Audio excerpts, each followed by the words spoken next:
George pensait ne jamais revoir son vieil ami Fred. Entrez. On va s'asseoir ici. Fred Weeks, 75 ans, a quelques problèmes d'équilibre. C'est un survivant. On a voulu le tuer en l'empoisonnant. Tu commences à aller mieux, non? Oui, un peu mieux. J'ai été drogué, mais je ne sais pas par qui. Je ne sais rien.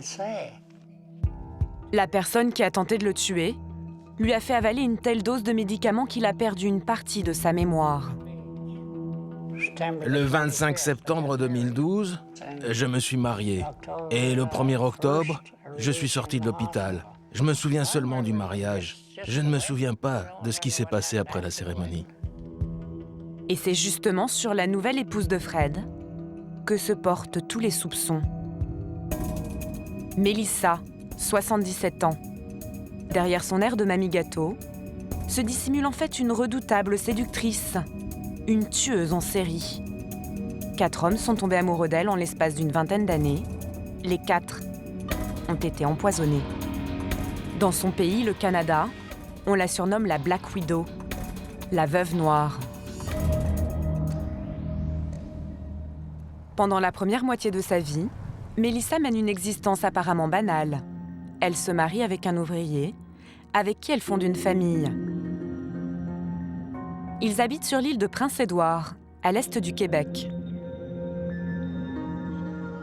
À côté de cette vie de famille bien rangée, Melissa entame une carrière de délinquante, ce qui lui coûte 5 ans de prison pour escroquerie. À sa sortie, Melissa décide de changer de vie. À 55 ans, elle se sépare de son mari et épouse un autre homme, Gordon Stewart. Cet ancien militaire de 41 ans vient de perdre sa femme. C'est une proie facile. Il sera la première victime d'une longue série d'empoisonnements. Kate, la sœur de Gordon, se souvient que son frère a succombé très vite au charme sulfureux de Melissa. Il cherchait à vendre sa maison. Melissa était l'agent immobilier chargé de la vente. C'est comme ça qu'il l'a rencontrée. Elle était très sexy. Veste chic, talons hauts, bottes de cuir, jupe, toujours bien coiffée. Elle avait du style. Je crois qu'il est tombé très amoureux d'elle. Melissa dépense allègrement l'argent de son nouveau mari. Au bout de quelques mois, leur compte en banque est à sec. Alors elle passe à l'action. Le 27 avril 1991, le sergent Jerry Swain reçoit un appel indiquant qu'un cadavre a été trouvé près d'un bois. Lorsqu'il arrive sur les lieux du crime, il découvre le mari de Melissa, gisant dans une mare de sang. Le corps était juste ici, face contre terre. Il y avait des traînées de sang autour de lui. Nous en avons déduit qu'il s'était fait rouler dessus. Nous avons réalisé des examens toxicologiques. Et ceux-ci ont révélé la présence de plusieurs médicaments dans son système sanguin. Et même s'il n'avait pas été écrasé, il serait mort d'empoisonnement. Les enquêteurs se mettent immédiatement sur la piste de Melissa. Sa voiture a été aperçue sur les lieux par des témoins. Mais la veuve prend les devants et court se dénoncer au commissariat. Elle raconte aux policiers qu'elle a refusé à son mari une relation sexuelle. Selon elle, il serait devenu fou de colère. Il l'aurait traînée dans les bois et l'aurait violée. Et c'est en tentant de fuir qu'elle l'aurait écrasée, par accident. Mais Melissa est examinée et les médecins affirment qu'il n'y a aucune trace de viol. À son procès, elle est condamnée à 6 ans de prison pour le meurtre de son mari. Mais elle n'avouera jamais avoir voulu le tuer. Elle inverse même les rôles et se fait passer pour une victime. Comme dans cette interview, réalisée en prison par un journaliste canadien. Mais il n'y a aucune trace de ce viol. Oui, c'est ce qu'ils ont dit. C'est ce qu'ils ont dit.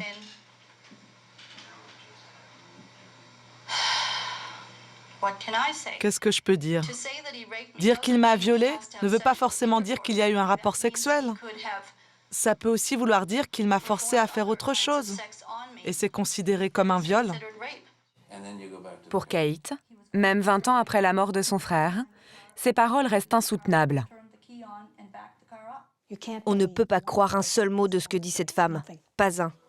Selon elle, si Melissa a tué Gordon, c'est par pur intérêt financier. Après avoir vidé son compte en banque, elle avait une autre idée en tête. Je pense qu'elle l'a tué pour toucher sa pension militaire à vie. Quel genre de personne peut faire ça? Le diable. L'histoire criminelle de Melissa aurait pu s'arrêter là. Mais la veuve ne purgera qu'un tiers de sa peine. Elle est relâchée au bout de 2 ans pour bonne conduite. Pour se faire oublier, elle quitte sa petite île canadienne et part s'installer aux États-Unis, mais pas n'importe où, en Floride, le paradis des retraités fortunés. Et elle ne tarde pas à repérer une nouvelle proie. Dans une église, elle rencontre Robert Friedrich, un ingénieur à la retraite de 81 ans. Il a 2 points communs avec Gordon, le Canadien. Il a de l'argent et il vient de perdre son épouse. Le fils du retraité et sa femme observent à distance les manœuvres de séduction de Melissa. Un jour, elle est venue à la messe à laquelle assistait mon père. Il a fait un discours, probablement sur la mort de sa femme. Melissa a alors demandé aux gens qui il était et comment il s'appelait. Tout de suite après, elle lui a envoyé une lettre. Elle lui a écrit qu'elle croyait que Dieu avait provoqué leur rencontre pour qu'ils soient ensemble et que le Saint-Esprit lui avait dit qu'ils se marieraient. Et il y avait cette photo avec la lettre. Et mon mari a dit à son père, « Quoi que tu fasses, garde tes distances. » Elle peut être formidable, mais elle peut aussi être complètement folle. Mais c'est trop tard. Robert est déjà tombé fou amoureux de Melissa. Et seulement 2 mois après leur rencontre, il l'épouse. Le couple semble filer le parfait amour. D'autant plus que Melissa cache son passé criminel. Mais Dennis et sa femme ont très vite l'intuition qu'elle dissimule quelque chose. Ça, c'est la première fois qu'ils sont venus nous voir après leur mariage. Elle était nerveuse et évasive, très évasive. On ne pouvait pas vraiment lui poser de questions. Elle n'arrêtait pas de parler. C'était très difficile de savoir qui elle était vraiment. On n'arrivait pas à la cerner. Et leur mauvaise impression va se confirmer. Aveuglé par son amour, Robert modifie son testament 6 mois après son mariage. Je lègue tous mes biens à mon épouse, Melissa Ann Friedrich. Comme la loi américaine le permet, il déshérite ses enfants au profit de sa nouvelle femme. Mais Melissa n'attend pas la mort de son mari pour profiter de son argent. Vêtements de luxe, voyages. En quelques mois, elle flambe près de 200 000 €. Et bizarrement, la santé de Robert décline aussi vite que ses économies. Quand il nous appelait, il oubliait à qui il parlait. Et puis il perdait l'équilibre de temps en temps. On nous a aussi appris qu'il avait des problèmes d'incontinence la nuit. Et je me disais, mais ce n'est pas mon père. Quand elle partait en voyage et qu'il venait nous voir ici, il était en pleine forme. Donc, avec Melissa, il tombait malade. Et quand elle partait, il allait mieux. Et en plus, elle prenait tout son fric. Un jour, Melissa annonce à Dennis que son père vient de mourir d'une crise cardiaque. Mais Dennis ne croit pas à cette mort si soudaine. Il tente alors de reconstituer le passé de sa belle-mère en fouillant sur Internet. Et là, il découvre qu'elle a déjà été condamnée pour meurtre sur son précédent mari. J'ai tout de suite pensé, c'est elle. C'est la femme qui a épousé mon père et qui a tué mon père. C'est une tueuse en série. Dennis est maintenant persuadé que Melissa a empoisonné son père. Mais la veuve a été maligne. Elle a fait incinérer le corps de son mari. Il n'y a donc aucune preuve contre elle et elle ne sera jamais inquiétée dans cette affaire. Melissa reste en Floride et profite en toute liberté des quelques centaines de milliers de dollars que Robert lui a légués. Et son tableau de chasse va encore s'enrichir. Après Gordon le militaire, puis Robert l'ingénieur, elle jette son dévolu sur Alex, 73 ans, retraité. Mais cette fois, son plan ne se déroule pas comme prévu. Alex est hospitalisé et sauvé de justesse. Les médecins découvrent qu'il a été empoisonné avec des tranquillisants. Melissa est condamnée pour tentative d'homicide. Elle fait 4 ans de prison. Cette nouvelle sanction ne la décourage pas. À sa sortie en 2009, Melissa retourne au Canada et s'installe dans cette résidence réservée aux personnes âgées. Et le naturel revient vite au galop. C'est là qu'elle fait la rencontre de Fred Weeks, sa dernière victime en date. Avec lui, elle va battre des records de vitesse. Le poison lui a fait perdre une partie de sa mémoire. Mais le vieil homme se rappelle très bien le jour où elle a frappé à sa porte. Elle est venue ici et elle m'a demandé si elle pouvait entrer un moment. Je lui ai dit « Oui, entre !» Elle m'a dit « J'ai entendu que tu étais dans une situation difficile, que ta femme venait de mourir.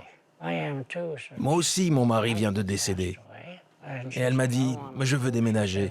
Peut-être on pourrait s'installer ensemble. » Sous le charme, Fred épouse Melissa 3 semaines plus tard et l'emmène en lune de miel. Mais leur voyage de noces va ressembler à une minutieuse mise à mort. Le couple fait étape dans cette maison d'hôte. Cheryl, la propriétaire, remarque tout de suite que le vieil homme n'a pas l'air dans son assiette. Monsieur Weeks n'avait pas l'air très bien. Il était ouvert. Madame, en revanche, était toute pimpante. Elle était très apprêtée, bien maquillée, avec des bijoux. Melissa lui explique qu'il débarque d'une croisière et que son mari a encore le mal de mer. Il doit se reposer. Voici la chambre numéro 1. C'est la chambre où ils ont séjourné. Le couple s'enferme dans sa chambre. Le soir, Melissa demande qu'on leur monte des pizzas. Quand j'ai frappé à la porte, elle l'a juste entr'ouverte. Mais j'ai aperçu Monsieur Weeks allongé sur le lit. Et je me souviens à quel point il paraissait vraiment mal. Il avait la même tête que mon mari 2 jours avant qu'il meure. Mais Melissa, elle, n'a pas l'air inquiète.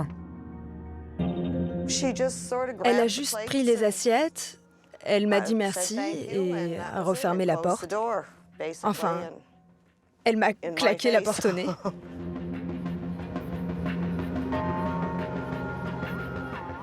Le lendemain matin, le comportement de Melissa est encore plus suspect.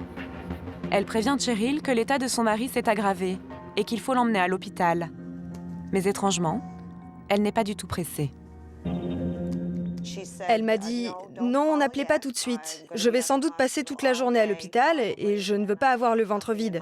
Je vais prendre d'abord mon petit déjeuner. » Elle s'est installée, elle a pris son temps pour manger, environ 3/4 d'heure, avant de me demander enfin d'appeler une ambulance.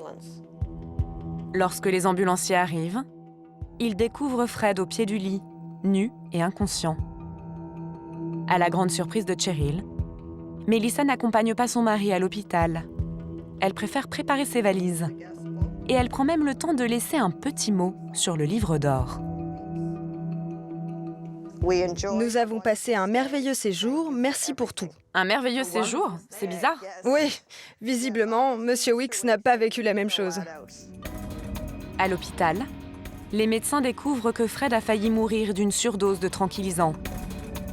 2 jours plus tard, Melissa est arrêtée et placée en détention provisoire.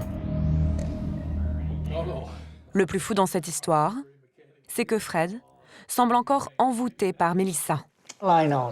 Je connais toute son histoire, mais je ne peux pas la condamner. Je lui fais toujours confiance. C'était une femme adorable. Les gens parlent beaucoup, mais ne la connaissent pas. Ta vie aurait quand même été plus simple si tu ne l'avais pas rencontrée. Mais la vie continue, Fred. Oh oui, la vie continue.